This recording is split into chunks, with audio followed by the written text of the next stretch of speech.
सूबाई हुकूमतें पाबंदियां तो लगा रही हैं, मगर मुसलसल बेएहतियाती की शिकायत सामने आ रही है अवाम की तरफ से। बेएहतियाती गुज़िश्ता रोज इस्लामाबाद में एक साथ 6 कोरोना वायरस के केसेस की तस्दीक हुई, क्योंकि इस्लामाबाद में 6 गैर मुल्कियों समेत 13 लोगों की जमात तबलीग कर रही थी। पहले एक गैर मुल्की में कोरोना वायरस की तस्दीक हुई, फिर उसके बाद जब मजीद टेस्ट किए गए तो 13 अफराद की तबलीगी जमात में 6 अफराद में कोरोना वायरस की तस्दीक हो गई। इस हवाले से पुलिस ने पूरे इलाके को क्वारंटीन में तब्दील कर दिया है और पूरे इलाके के लोगों का टेस्ट करवाया जा रहा है। अहम बात यह है कि मुल्क में कोरोना वायरस सामने आने के बाद लाहौर में तबलीगी इज्तिमा हुआ, जिसमें बैरून मुल्क से भी लोग शरीक हुए और अब पता चला कि फ़लस्तीन में 2 कोरोना केसेस की तस्दीक हुई। फ़लस्तीनी हुकाम के मुताबिक इन दोनों अफराद ने पाकिस्तान में होने वाले इज्तिमा में शिरकत की थी। फिर उसके बाद वो जहाज़ पर सफ़र करते हुए गज़ा पहुँचे और फ़लस्तीनी हुकाम इन तमाम अफराद से रब्ता कर रहे हैं जो इन दोनों अफराद से रब्ते में आए।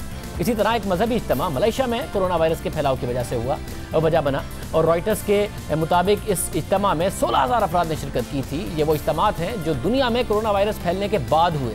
ज़रा सी बेहतियाती से कोरोना वायरस तेज़ी से फैल रहा है। पाकिस्तान में भी कोरोना वायरस से जो पहली मौत हुई है वो बता रही है कि एक मरीज़ की बेहतियाती कितनी नुकसानदेह है। इस हवाले से रॉयटर्स ने पाकिस्तान में कोरोना से मुतासिर होकर मौत के मुंह में जाने वाले शख्स की कहानी बताई है। रॉयटर्स के मुताबिक जब 50 साला सादत खान 9 मार्च को सऊदी अरब से वतन वापस पहुंचे तो गांव में उनका भरपूर इस्तकबाल किया गया।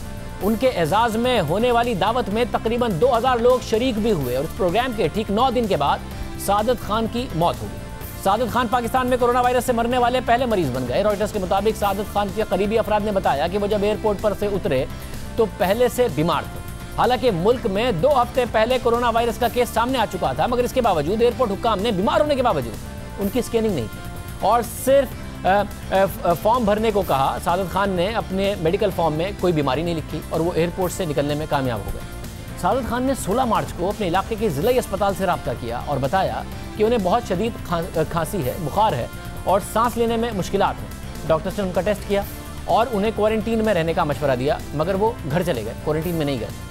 घर पर उनकी अहलिया, 3 बेटे जिनमें से 2 शादीशुदा हैं और उनकी बेगमात भी शामिल थी, वो साथ रहती हैं।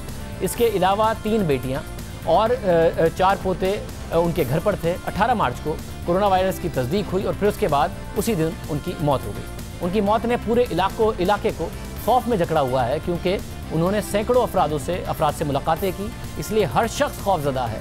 अब भी हुकूमत मुसलसल इक़दाम उठा रही है, मगर अवाम अब तक पाबंदियों पर अमल नहीं कर रही। मुख्तलिफ शहरों में इस हवाले से क्या सूरत हाल रही, क्या लोग पाबंदी कर रहे हैं, हम एक एक करके जानेंगे। लाहौर से अहमद फराज बताइएगा कि क्या लोगों पर असर हुआ है, लोग पाबंदी कर रहे हैं हुकूमत के लॉकडाउन की? जी शाहजेब, जिस तरह पंजाब हुकूमत की जानिब से लाहौर और उसके मज़ाफ़ात में लॉकडाउन का अहकाम दिए गए थे और शहरियों को ये अपील की गई थी कि वो अपने घरों से मत निकलें, लेकिन शहरियों ने, लाहौरियों ने इस अहकाम को हवा में उड़ा दिया और बिल्कुल भी इस पर अमल दरामद नहीं किया। आज दिन भर शहर में ऐसा लगा जैसे आज छुट्टी तो थी, लेकिन लोग जो थे वो बाहर निकले हुए थे, मोटरसाइकिलों पर, गाड़ियों पर सफ़र करते रहे। हत्ता कि शहर में पब्लिक ट्रांसपोर्ट, जो रिक्शे थे, जो टैक्सियाँ थी, जो ऑनलाइन टैक्सी सर्विसेज थी, वो भी चलती रही हैं। उन्होंने भी किराए जो थे ज़्यादा किए हुए थे। इसके साथ साथ शहर में दुकानें तो बंद थी, मुकम्मल कारोबारी मराकज़ जो थे उनको बंद रखा गया था, दफातर बंद थे, लेकिन लोग जो थे वो घरों के बाहर मौजूद थे। लेकिन हमें किसी भी जगह पे पुलिस, ऑपरेशन पुलिस और ख़ास तौर पे ट्रैफिक पुलिस के एहलकार बिल्कुल नज़र नहीं आए कि जो इन शहरियों को सड़कों पर, इनको रोड पर रोकते, उनको वापस जाने का कमा देते। लोग उसी तरह बाहर आम रोड पर, शहरी जो है सड़कें थी वहाँ पर और ख़ास तौर पर गलियों में भी वो बैठे दिखाई दिए। मैं पेशावर भी जाऊंगा, मुझे पेशावर के इरशाद कुरैशी बताइएगा कि इस वक्त रसूल दावड़ हमारे साथ पेशावर में मौजूद है, वहाँ पर क्या हाल है? जी शाहजेब, इस वक्त देख सकते हैं ये मेन सदर बाजार है। इस वक्त यहाँ पे गेमी हुआ करती थी, लेकिन अब ये कोरोना वायरस के फैलने के खतरे के पेश नज़र हम देख सकते हैं कि इस वक्त गाड़ियों की तादाद भी कम है और आम लोग भी कम नज़र आ रहे हैं। ज़्यादातर लोग अब प्रेफर कर रहे हैं और घरों में रह रहे हैं, खुद को सैनिटाइज कर रहे हैं, हाथों को धो रहे हैं, एहतियाती तदबीर का इस्तेमाल कर। इससे पहले हमने देखा था कि लोग संजीदगी से इस चीज़ को नहीं ले रहे थे, लेकिन अब आहिस्ता आहिस्ता हम देख रहे हैं कि लोग संजीदगी से इस इशू को ले रहे हैं। और इस वक्त हम देख सकते हैं कि पेशावर के जो मेन सदर रोड है इस पे भी रश न होने के बराबर है। यहाँ मेरे बाएं जाने पे फूड स्ट्रीट है, इसमें इस टाइम भी लोग खाना खाने आते थे, लेकिन इस वक्त हम देख सकते हैं कि लोग उसमें नजर नहीं आ रहे हैं। हुकूमत की जानिब से भी आज पुलिस की जानिब से ऐलानात किए मुख्तलिफ मसाजिद में आगाही के लिए कि लोग ज्यादा से ज्यादा जितना हो सके घरों के अंदर ही रहे, क्योंकि इस वायरस के खात्मे का यही एक सलूशन है। इरशाद कुरैशी, रावलपिंडी में लोग सुन रहे हैं इंतजामिया की या नहीं मान रहे हैं? जी शाहजेब साहब, अगर रावलपिंडी की मजबूत सूरत हाल का हम जायज़ा लें तो हम ये देख रहे हैं कि रावलपिंडी के अंदर लॉकडाउन के दौरान जो है तमाम बड़े छोटे तजारती मराकज़ मुकम्मल तौर पर जो है बंद हैं।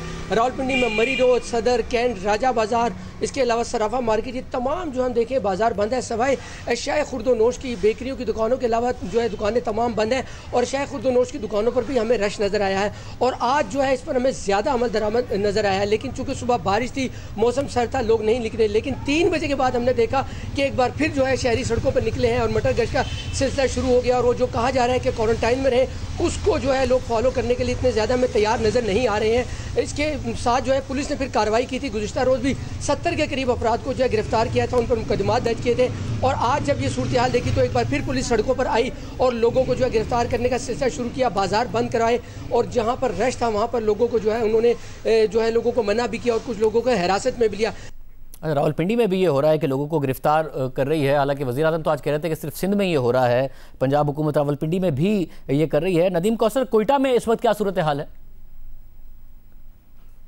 कोयटा में जो लॉकडाउन, मुकम्मल लॉकडाउन का ऐलान किया गया था महकमा दाखिला बलूचिस्तान की जानिब से, उसको शुरू हुए तकरीबन 9 से 10 घंटे होने को आ रहे हैं, लेकिन कोयटा में जो है वो मुकम्मल लॉकडाउन नज़र नहीं आ रहा है। अगरचे दुकानें बंद हैं, बेशतर दुकानें बंद हैं, लेकिन जो दुकानें खुली हुई हैं जिनमें बेकरियां हैं, फार्मेसी की दुकानें, किराने की दुकानें हैं, दूध दही गोश्त वगैरह की दुकानें, ये खुली हुई हैं। लेकिन जो लोग हैं वो अपने घरों में बैठने के लिए यूँ लगता है कि तैयार नहीं हैं। इस वक्त भी कोयटा के जो मनान चौक जहाँ इस वक्त मैं मौजूद हूँ, वहाँ जो है गाड़ियों की आमदरफ्त और लोगों की आमदरफ्त लगी हुई है। लोग आ जा रहे हैं, लोग अपने घरों में बैठने के लिए तैयार नहीं हैं। तो इस लॉकडाउन का जो है वो ऐसा यूँ लगता है कि ज़्यादा फ़ायदा नज़र नहीं आ रहा है। हुकूमत की जानिब से जो लग रहा था कि फोर्सेज आएंगी, पाक फ़ौज की आएगी शहर में और वो लोगों को रोकेगी, अगरचे कि पुलिस और FC की जानिब से लोगों को एक जगह इकट्ठा होने से मना किया जा रहा है, रोका जा रहा है, लेकिन जो है मुकम्मल लॉकडाउन नज़र नहीं आ रहा। बड़ी मायूस कुन सूरत हाल है कि लोग सुन नहीं रहे हैं और लोगों का सुनना क्यों ज़रूरी है? अपने घर वालों के लिए, अपने ख़ानदान के लिए उन्हें पता होना चाहिए कि अगर आपके घर में किसी को कोरोना वायरस हो गया आपकी इस बेएहतियाती की वजह से, तो हाल क्या होगा और अस्पताल में क्या हाल होगा, क्या उनके लिए कोई सहूलत मौजूद भी होगी या नहीं, ये हक़ाइक़ हम आपके सामने रखेंगे।